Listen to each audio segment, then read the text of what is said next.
Good morning. आज चाहिँ 3 April 2026 र आज गुड फ्राइडे पनि रहेको छ र अहिले चाहिँ बिहान करिब त्यस्तै 4:55 भयो बिहानको अनि म चाहिँ हाइकिङको लागि वन्स अ विक चाहिँ हाइकिङको लागि प्रयास गरिरहेको हुन्छौँ जानलाई. So one of my favourite spot here in Adelaide South Australia, Mount Lofty waterfall गलीदेखि चाहिँ माउन्ट लफ्टीको समिटसम्म जान मन लाग्छ. So it's one of my favourite and most popular hiking spots here in South Australia Adelaide. र अब चाहिँ आइएम अलरेडी गियर्ड अप होइन, आफूलाई चाहिने आवश्यक कुराहरू सबै रेडी भएर चाहिँ म निस्किन लागेँ. So on the way we will pick up मेरो आदरणीय दाई प्रकाश दाई हुनुहुन्छ, हु इज अल्सो मेरो सहकर्मी पनि हुनुहुन्छ. अत्यन्तै रमाइलो हुन्छ उहाँसँग पनि हाइकिङमा जान. आज अनफर्चुनेटली हाम्रो अर्को एकदमै हाइकिङमा हामीसँगै हिँडिराख्ने दाई हुनुहुन्छ विनोद दाई. उहाँ चाहिँ अनफर्चुनेटली कामले गर्दाखेरि भ्याउनु भएन जोइन गर्न. बट एनिवेज, अनि अर्को भनेको एकजना हाम्रो दाई टेक दाई पनि हुनुहुन्छ. So we will pick them both up and then we should be in Mount Lofty waterfall gully by around 6 o'clock. त्यहाँ चाहिँ if we go there late enough like 7 बजे बिहान जाँदा त त्यहाँ पार्किङै पाइँदैन, यस्तो बिजी भइसकेको हुन्छ. सो अब म यो रेकर्ड गरिरहेको छु आजको इन्टायर ट्रिपभरि. हामी चाहिँ यतिखेर ठ्याक्कै माउन्ट लफ्टीको यो गलीमा आइपुग्यौँ. अब यहाँदेखि चाहिँ समिटसम्मको यात्रा छ. हामीसँग टेक्दाई हुनुहुन्छ यहाँ र हाम्रो प्रकाश दाई पनि यता हुनुहुन्छ. राति हो boys, look at this is the way.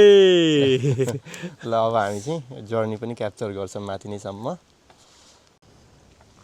ल गाइस, अहिले चाहिँ ठ्याक्कै बिहानको 6:51 भयो, 6:51 AM इन द मर्निङ. र हामी चाहिँ माउन्ट लफ्टीको समिट आइपुगेको छौँ. The weather is bit challenging, हल्का रेनी फगी भएकोले गर्दाखेरि हाम्रो ब्युटिफुल एडिलेड सिटी हजुरहरूले देख्न सक्नुहुन्न ब्याकग्राउन्डमा, but it's beautiful up here. ल हाम्रो टेक्दाई पनि भर्खर आइपुग्नु भयो.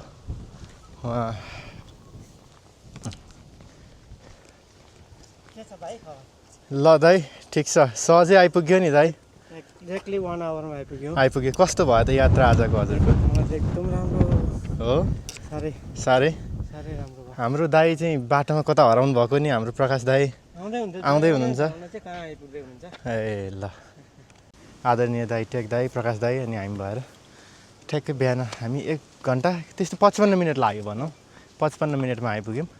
र अत्यन्तै रमाइलो छ यहाँ.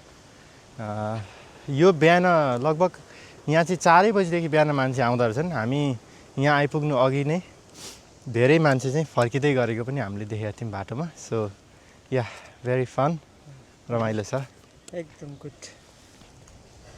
ल हाम्रो दाई पनि आइपुग्नु भयो. ओ माइ गॉड, आज साह्रो पर्यो. टोइलेट खोला जाँदै दिँदै गयो अनि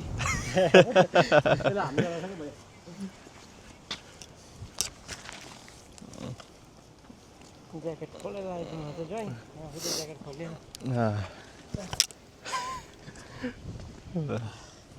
आज हामी माउन्ट लफ्टीमा छौँ.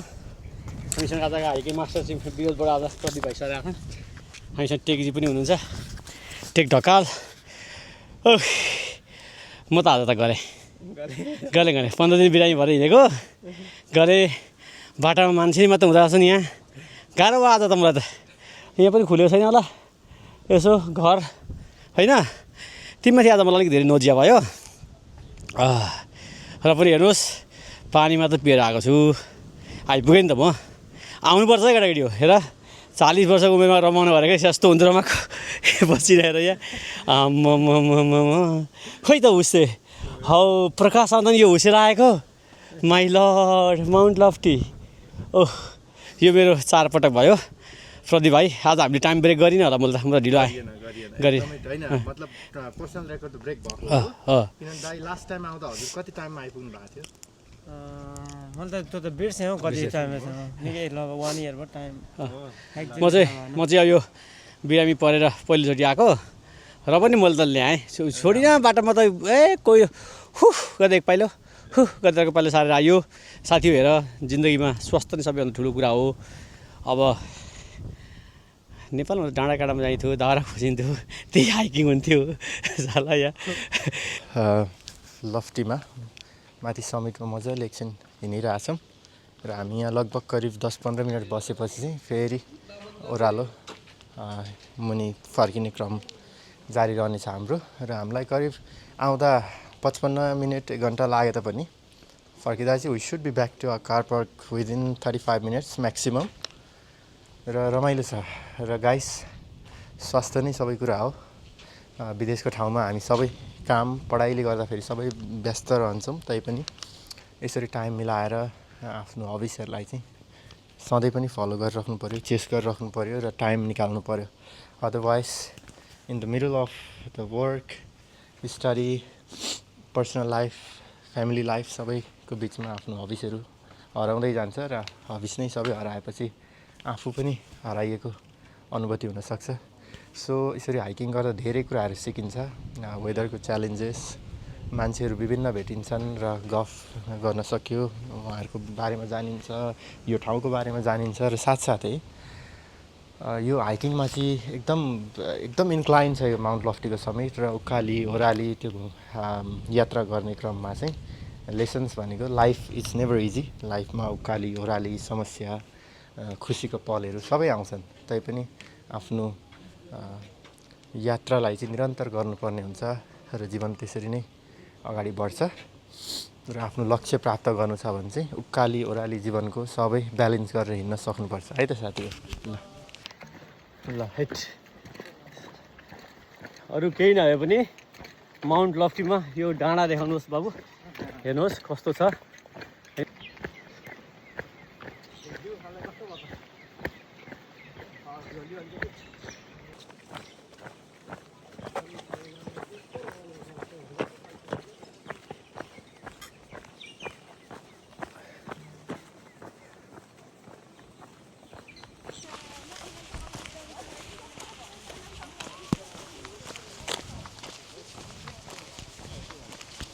दाइ ल त हामी आइपुग्यौँ त कारसम्म आइपुग्यो है आइपुग्यो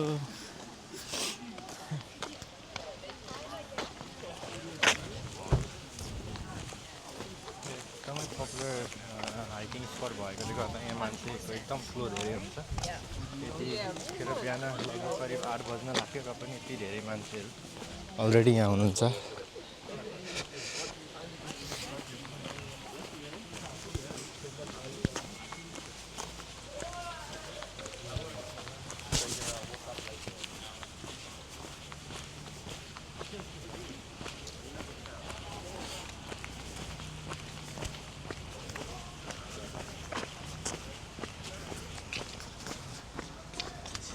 ल आदरणीय दाइ प्रकाश दाइ के भन्न चाहनुहुन्छ सबैलाई नमस्कार आज हामी यो माउन्ट लफ्टीको हाइकिङमा आयौँ यो मेरो 4औँ पटक भयो प्रदीप भाइको त धेरै पटक भयो प्रदीप भाइले लुजाउँ भन्नुहुन्छ म ल भनिहाल्छु हिँडिहाल्छौँ